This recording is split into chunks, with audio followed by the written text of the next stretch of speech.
Okay, good morning or afternoon, everyone, depending on where you are. I am pleased to welcome you with my co-moderator, Dr. Jasmine Ma, to the Best Original Research track in Rheumatoid Arthritis this afternoon. We're going to have some exciting presentations from Miss Laurie Proulx, first of all, on behalf of herself and Dr. Corinne Tupan-April, who's not able to join us this afternoon, as well as Dr. Michelle Barraclough.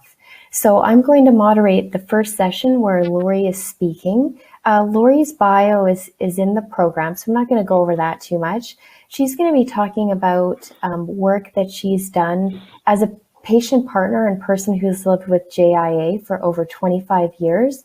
With Dr. Corinne Tupan-April. And I just want to emphasize something really cool about Laurie and Corinne's relationship is much like Isabel Jordan's and Dr. Chambers yesterday in the keynote, they started to work together. They built this long-lasting relationship, which when I made them reflect is over a decade old at this point. And Laurie is actually working with Corinne's group, helping out with patient engagement. So it's just a nice evolution of how things change over time. So I'm going to pass it over to you, Laurie, to take it away. Great. Thank you so much, Dawn. So unfortunately, as Dawn mentioned, Cut-In could not be here today, but I am here for the team. So, as she said, I've been working for many years as a patient partner with Cut-In. I was diagnosed with juvenile idiopathic arthritis when I was 14, and it led me here, into the world of research and to my involvement with CAPA, or the Canadian Arthritis Patient Alliance, which is a grassroots patient-driven and managed organization. Honestly, I think I've been involved so long with Cut-In's work or our work that it's hard for me to even trace it back to its origin. So I've been involved every step of the way, which is great and a great example of partnership.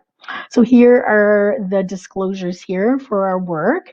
But just to give you, I know this is an arthritis conference, but JIA is sort of, sometimes the lesser cousin. When people think of arthritis, they're probably not thinking it's something that affects children or youth. With arthritis, it's estimated to affect about 3 in 1,000 children in Canada. Primarily affects the joints, causing pain and swelling, but it's also a systemic disease, which means that it can affect the whole body. And so often when I reflect back on my experiences as a teenager, in particular with arthritis, I feel like pain was just the center of my life, right? And all of my interactions, whether it was school or friendships, playing the piano, which I did quite seriously, and it really varied day to day and was really unpredictable. And unfortunately, pain was not routinely addressed. And I think even to this day, it does not get the attention it deserves, especially since it's such a significant and hallmark symptom of the disease. So part of our research program really was looking to address many of these patient experiences. And so to bring things, to explain a little bit the evolution of the project or of the work, first, like I said, I've been working in partnership with Cut-In for quite some time, but a systematic review of the decision-making needs in JIA was done, followed by interviews with youth, parents, and healthcare professionals to understand how decisions were made, specifically about pain. And so this showed much of what I felt already as a patient. There was a need for more information on pain management and the options, more communication amongst patients, families, and healthcare providers, and to consider youths and families' values and preferences. And so this is where the idea came to develop a patient decision aid focused on pain management. And so it evolved into a paper version of a decision aid, which was developed, and probably a huge part of the work as well was just developing what those options were through those consensus meetings, developing expert opinion, often, to develop some consensus around what are those options. But that was always done with, youth with JIA, parents as well, and myself, as someone who's older that still lives with it. And so it was really an integrated, knowledge translation approach, I guess is what it's called in the research world, where healthcare providers were involved from various fields. I think there were 7 different healthcare professionals or occupations involved, as well as patients and families and trainees. And so, what's interesting too is beyond developing the app as well, patients were also, involved in providing feedback on the solutions, as research participants well. So it sort of flowed into many aspects of the project. So like I said, it sort of started off as a paper-based prototype.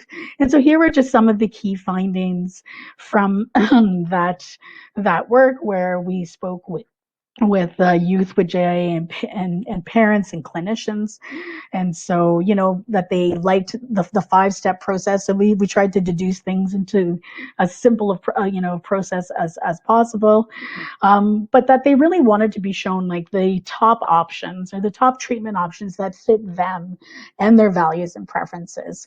And so improvements were made to the content and the format based on that. And it really sort of inspired the next iteration of the work, which was to develop it into the JIA Option Map, like a full web-based decision aid to help make those decisions. So here you're seeing the desktop version of the app, but it can be viewed on a phone or a tablet, a laptop or a desktop.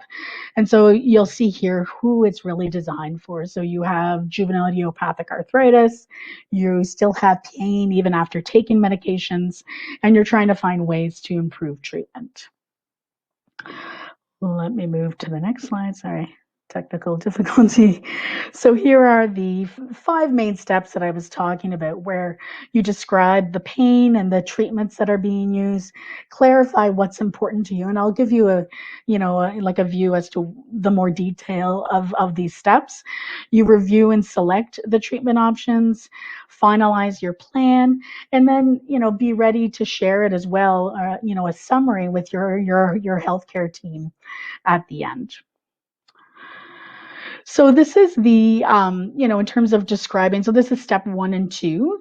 So you describe your pain and the location of it here. So there are actually, every step of the way is actually quite important to sort of what is then populated for youth with JA and their parents downstream. So if you indicated you had jaw pain, for example, there might be some options around like a mouth guard, that would be indicated. Step 2 is the, providing, this just gives you a snapshot as to some of those values and preferences. So do you want to relieve pain immediately? Some expressed a preference for avoiding additional medications on top of what's already taken, but there's also other things like nutritional approaches. Is that something you'd like to consider, or relaxation?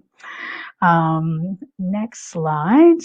So this is, based on what's been input in the, step 1 and 2, this gives an idea as to what are some of the top treatment options that would work for you.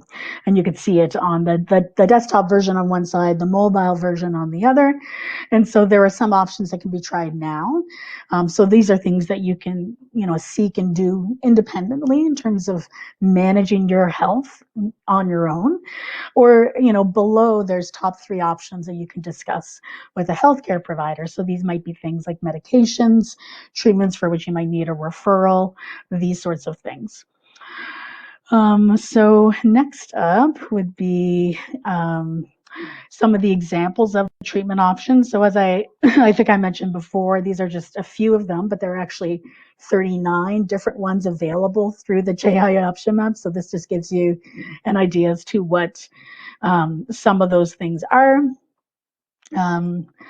Next up is, if you're interested in Pilates, then there's some additional information provided about it. So what have the experts said? What does the research say? And it tries to, explain it in as plain a language as possible as well, so that it's, like easily understandable. And that's where I know a lot of patients, including myself, have provided a lot of feedback to make sure that it's, understandable and usable for folks. And next up, so this is, step 4 and 5 are noted here. So it basically, helps you identify some of the barriers to maybe implementing this plan. And it can be seen too as being valuable homework. So then you have your plan that can be saved on your computer or printed, so you can sort of do some of this work if you want to be prepared before you go see a healthcare provider, so you can direct the conversation a little bit. So that's sort of the app, explained in a nutshell. I know I don't have a lot of time, so these are, just some of the feedback from interviews with adolescents and parents who tested it out. They felt it was easy to navigate. Content and format was appropriate and easy to understand from their perspective. Some more findings that they could see themselves using it frequently, especially shortly after diagnosis. But, I would argue, I think some of this would be even useful for me in terms of even as an adult trying to manage some of my pain. So yeah, and that it was actually helpful and they thought it would improve decision making. And help them learn about their options, realize that there are actually a number of different options as well, and be prepared to have that discussion with healthcare providers. So the next step is to modify the app, and there'll be another study that we'll be running to look at acceptability and usability and how that actually affects patient care. And so now, just to explain, so like Dawn, I know, had explained how I'm sort of involved in a different way, that I've been, working more closely with Kadin as part of her research team, a more integral part of her research team. And so one thing that I've been working a lot on is is knowledge translation. And so really focusing on how to disseminate the research to patients and the public. Not to say that we're not doing KT for the research community, like presentations at conferences, but I think this what makes the project particularly unique, that I, as a patient, am actually leading and guiding those knowledge translation approaches and playing a role of a knowledge broker between the world of research and patients and policy making. So this slide really just provides some examples of some of the work that we've done, and there's more to come. But, I wrote an article about Kadin for the Kappa newsletter, for example. I've supported Kadin in using social media like Twitter and YouTube, which then connects her to a broader group of patient partners. And we're in the midst of finalizing a website where we'll be incorporating plain language summaries of the research, as well as developing a policy brief. So in the policy world, the Canadian Pain Task Force, has been underway for quite some time. And so, raising her research as part of those consultations that I was privileged to take part of, as well as developing a formal submission that you'll see. And also, as well, we're actually focusing on engaging a broader group of patient partners more regularly. So have, developed a patient and family advisory committee that I'm helping to navigate or to help support Kadin. And I think more is to come. They'll also be guiding these efforts. So it'll be more than just me behind things, and trying to find ways to that speak to youth with JIA, or young people and young adults with JIA. So all that to say, it's been a team effort. I forgot to put my own email address on here. I'm sorry, but I'm also on Twitter at Proulx Laurie if you want, but my bad here. But it has been a team effort, as you can see here on the slide. Rheumatologists, occupational therapists, physiotherapists, dietitians, patient partners, youth with arthritis. So I think really this project is about doing research and building solutions with, not just for, youth with JIA and their families. And I think the fact that I'm here presenting is a testament to that. So thank you very much.